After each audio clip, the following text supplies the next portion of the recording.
Narmada యశాల audio సిరీస్కి స్వాగతం. నేను మీ Narmada. Romantic love story contract పెళ్లి భాగం 17.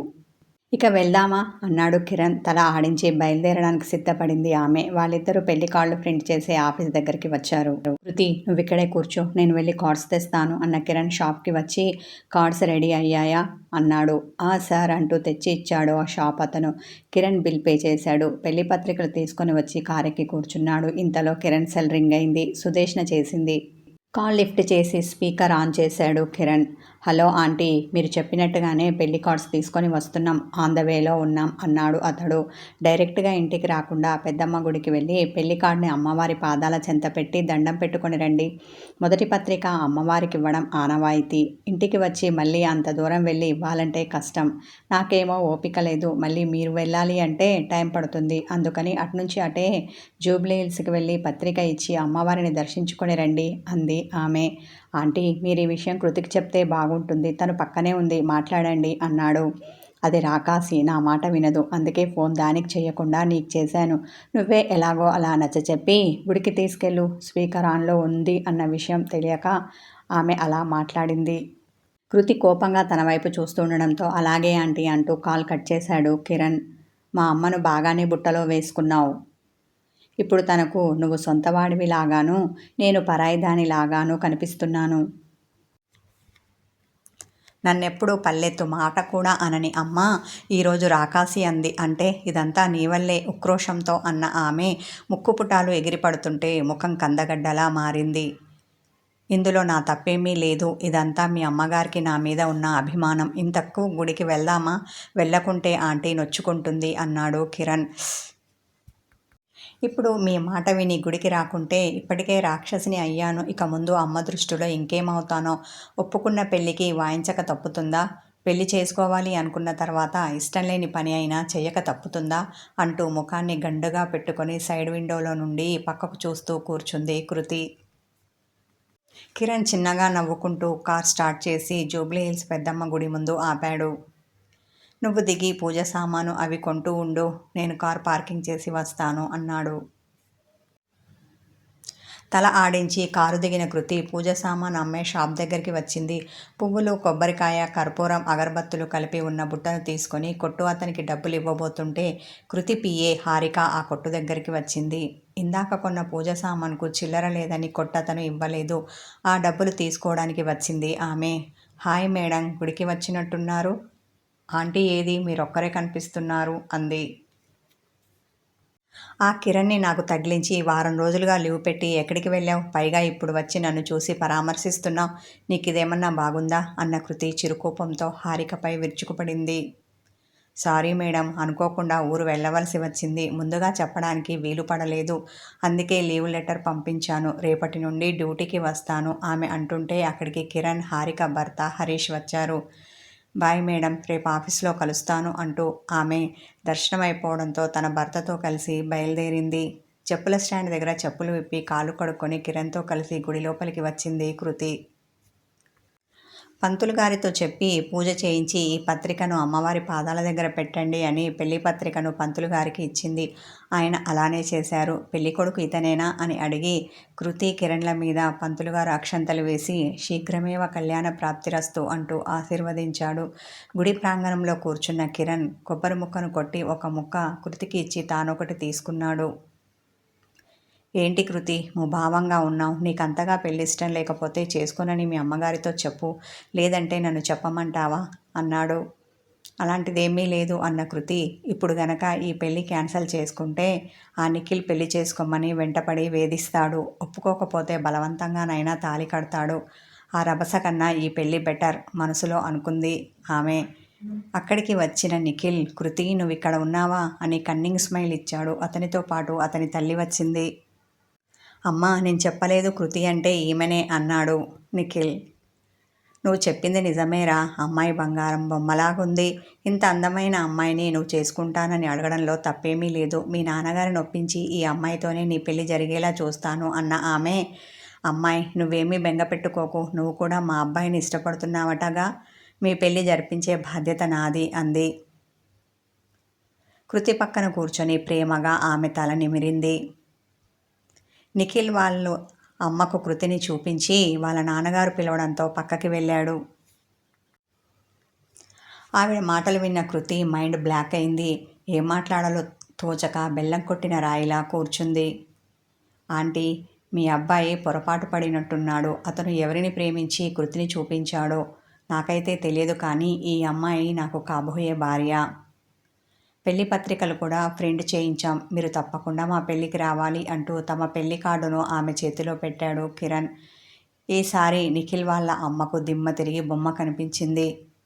ఇంకా ఎక్కువసేపు అక్కడ ఉండడం మంచిది కాదనుకొని లే కృతి వెళ్దాం అన్న కిరణ్ ఆమె చెయ్యి పట్టుకొని లేవదీసి కారు దగ్గరికి తీసుకొని వచ్చాడు. ఆమె ఇంకా నిఖిల్ ఇచ్చిన షాక్లోనే ఉంది. అందుకే మౌనంగా కిరణ్తో వచ్చి కారెక్కి కూర్చుంది. దారి పొడవునా కృతి ఏమీ మాట్లాడలేదు.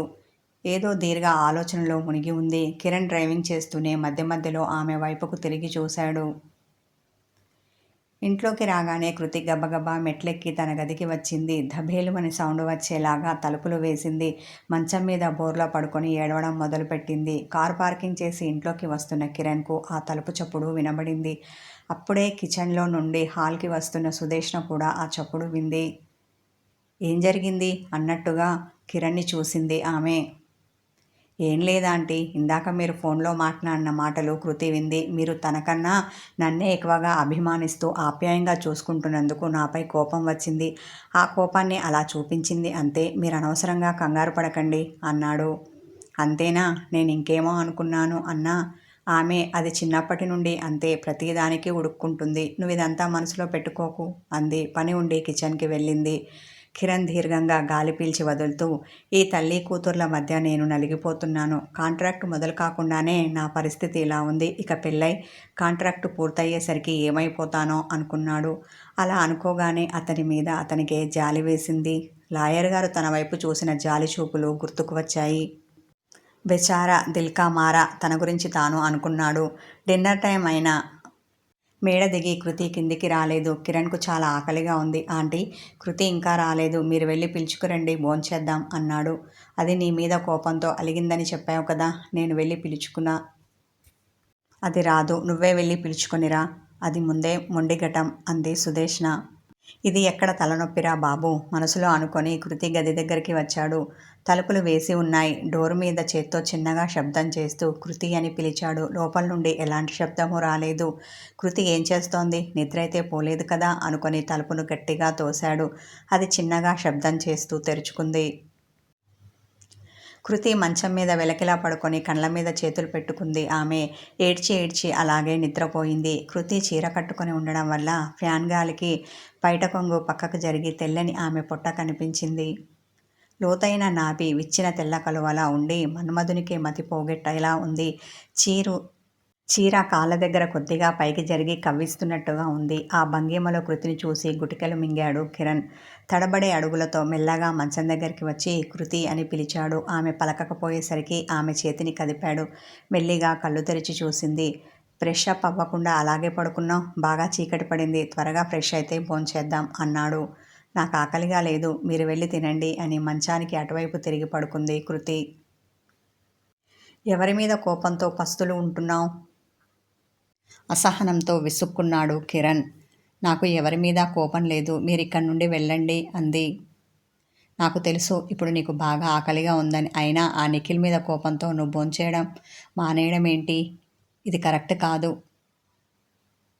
శృతి. సమయం వచ్చినప్పుడు వాడి మీద ఇంతకింత రివెంజ్ తీర్చుకుందువు గాని ఇప్పుడు లేచి ఫ్రెష్ అప్ అయి భోంచేసి పడుకో అన్న కిరణ్ అనునయంగా మాట్లాడాడు.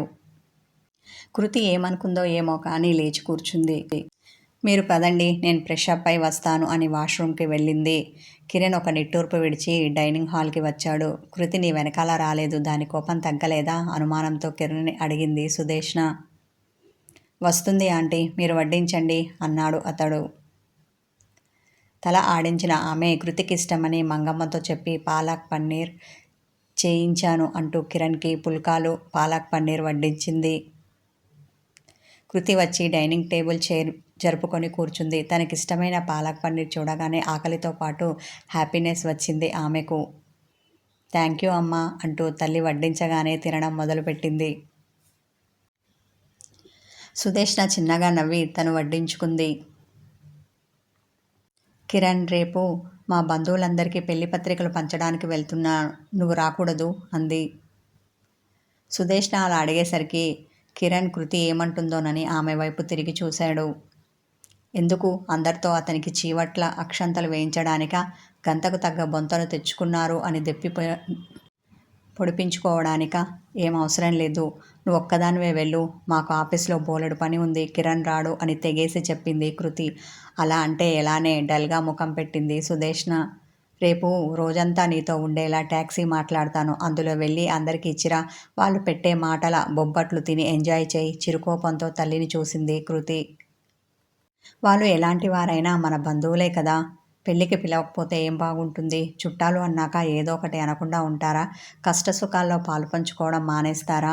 ఒక్క మాట అనుకోవడం, చుట్టరికాల్లో ఇవన్నీ కామన్. ఇప్పుడు నువ్వు ఇంకా చిన్నదానివి. ముందు ముందు ఇలాంటి విషయాలన్నీ నీకే తెలుస్తాయి అని ఆమెకు నచ్చచెప్పింది సుదేష్ణ. నీ మెట్ట వేదాంతం వినే ఓపిక నాకు లేదు. నీ పాటలేవో నువ్వు పడు అన్న కృతి కడుపు నిండుగా తినడంతో చెయ్యి కడుక్కుంది. గుడ్ నైట్ అమ్మా అంటూ తన గదికి వెళ్ళింది. అలా వెళ్తున్న కృతిని చూసి ఏమిటో ఈ పిల్ల రోజురోజుకి ఇలా తయారవుతోంది. దీని ప్రవర్తన నాకేమీ అర్థం కావడం లేదు. ఆఫీస్లో ఏమైనా సమస్యలు ఉన్నాయా కిరణ్? నేను అడిగినా అది చెప్పదు అని అతన్ని అడిగింది ఆమె. కృతి మొండిగా తయారవ్వడానికి కారణమేమిటో తెలుసుకోవాలన్న ఉద్దేశం ఆమెది. ఇప్పుడు చెబితే ఒక తంట, చెప్పకపోతే మరో తంట. నాకెందుకు వచ్చిన గొడవ అనుకొని అలాంటిదేమీ లేదు ఆంటీ అన్న అతడు తన భోజనం అవ్వడంతో తన గదికి వచ్చాడు. ఇందాక ఏడ్చి ఏడ్చి కాసేపు నిద్రపోయి లేవడం వల్ల కృతికి నిద్ర రావడం లేదు. తన తండ్రి రాసిన డైరీలను ముందర వేసుకొని కూర్చుంది. రాత్రి సరిగ్గా నిద్రపోకపోవడం వల్ల త్వరగా పడుకోవాలి అనుకున్నాడు కిరణ్. కానీ ఇందాక చూసిన కృతి అందం కిరణ్ కళ్ళల్లో మెదులుతుంటే అతనికి నిద్ర కరువైంది. కథ కొనసాగుతుంది. హాయ్ వ్యూవర్స్, నా స్టోరీస్ చూస్తూ ఎంకరేజ్ చేయండి. హైప్ చేసి కామెంట్ పెట్టండి.